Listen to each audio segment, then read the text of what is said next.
Yeah, hi, this is Tarang Parikh, and I'm Managing Director YG1 India. And we are located in Bangalore, and we have 840 employees in our company. And we strongly believe in work together, grow together. Yeah, so as as YG1 is, we, we are telling that we are total tooling solution provider.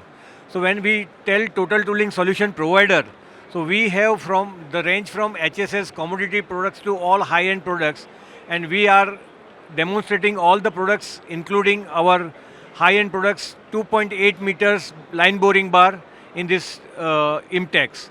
As well as we are demonstrating many e-vehicle, e-mobility tools also in this IMTEX. Yeah. Recently we have more than 480 machines in Bangalore, and now we signed the MOU with Karnataka government, and we are planning to invest 2,500 crores in India. And our chairman has already announced that YG1 India is going to be a next headquarter for YG1. Yeah, see, our R&D, we have three R&D centers. One is in US, one is in Germany, and one is in Korea. And now slowly, we are diverting all R&D in India also in our new mega projects. Thank you.